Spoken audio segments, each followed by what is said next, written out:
ओम नमः शिवाय। जय महाकाल। दोस्तों, कैसे हैं आप सब।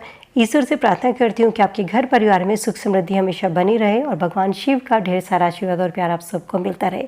अगर आप भगवान शिव को प्रसन्न करने के लिए, भगवान शिव को खुश करने के लिए मंदिर जाकर शिवलिंग पर रोज नियमित रूप से जल अर्पित करते हैं तो जल चढ़ाने का सही तरीका आपको ज़रूर पता होना चाहिए।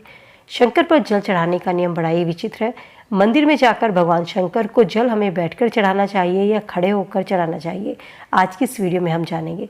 वीडियो शुरू करने से पहले आपसे एक बात कहना चाहूँगी, गला थोड़ा सा ख़राब है, हो सकता है आपको वॉइस क्लियर ना हो। अगर कोई चीज़ आपको समझ में नहीं आती है तो आप मुझसे कमेंट सेक्शन में कमेंट करके ज़रूर पूछ सकते हैं, वहाँ पर मैं उसका आंसर आपको ज़रूर दूँगी।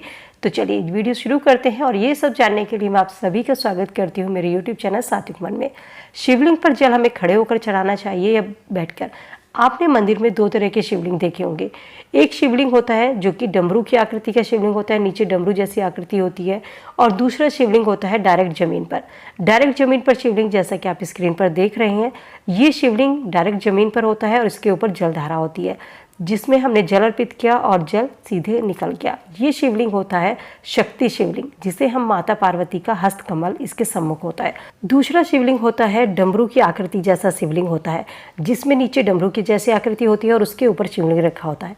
एक शिवलिंग डायरेक्ट जमीन पर होता है, दूसरा डमरू शिवलिंग, डमरू जैसा भाग जो होता है वो होता है भगवान विष्णु का हस्तकमल और ऊपर का भाग भगवान ब्रह्मा का हस्तकमल होता है। इसको विष्णु शिवलिंग कहा जाता है। इसको हरि सर्वेश्वर महादेव भी कहते हैं। अगर शिवलिंग बहुत ज़्यादा ऊंचाई पर है, नीचे डमरू जैसी आकृति है, उसके ऊपर जलधारी बनी हुई है और उसके ऊपर शिवलिंग होता है, तो ये शिवलिंग विष्णु शिवलिंग कहलाता है। और इस शिवलिंग पर हमेशा जल खड़े होकर अर्पित किया जाता है।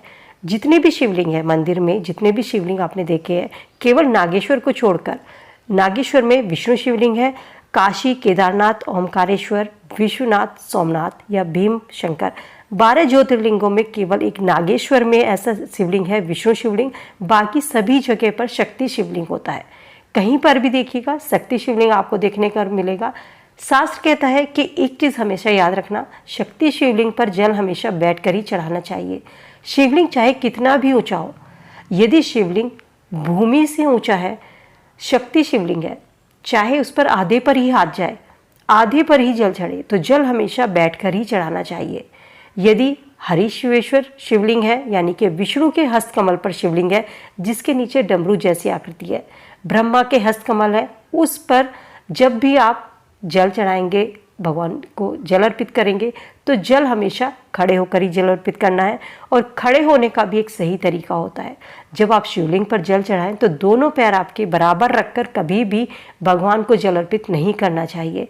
अगर आप हरिश्वेश्वर शिवलिंग पर या जिसमें विष्णु हस्तकमल पर शिवलिंग होता है उस पर खड़े होकर जल अर्पित कर रहे हैं, तो आपका सीधा पैर थोड़ा आगे रखिए, उल्टा पैर थोड़ा पीछे रखिए, तो उसके बाद भगवान शंकर पर जल अर्पित कीजिए।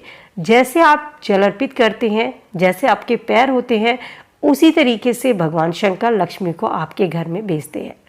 तो ये थी एक छोटी सी जानकारी कि किस तरीके से कौन सी शिवलिंग पर जल बैठकर चढ़ाना चाहिए और कौन सी शिवलिंग पर जल खड़े होकर चढ़ाना चाहिए। उम्मीद करती हूँ चीज़ें आपको क्लियर हो गई होंगी। जो शिवलिंग डायरेक्ट ज़मीन पर होता है उस पर हमेशा बैठकर जल चढ़ाए, चाहे वो कितना भी ऊंचा है, चाहे उस पर आपका आधे पर ही हाथ जाए, थोड़े पर जाए, जितने पर भी आपका हाथ जाए, हमेशा बैठकर चढ़ाइए। अगर डमरू शिवलिंग है, नीचे डमरू जैसी आकृति है, तो उस पर जल हमेशा खड़े होकर चढ़ाना है। खड़े होने का तरीका मैंने आपको बताया कि सीधा पैर आगे, उल्टा पैर थोड़ा पीछे रखना है। इस तरीके से शिवलिंग पर जल चढ़ाया जाता है। इससे भगवान शंकर को जल अर्पित जो किया जाता है उससे महादेव बहुत जल्दी प्रसन्न होते हैं और वही जल आपका भगवान शिव को लगता है।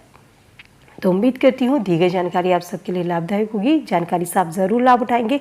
वीडियो अगर पसंद आई तो फ्रेंड फैमिली के साथ में लाइक शेयर ज़रूर कीजिए। चैनल पर पहली बार है तो सब्सक्राइब करके बेल आइकन ज़रूर प्रेस कर लें ताकि हमारी वीडियो का नोटिफिकेशन आपको समय समय से मिलता रहे।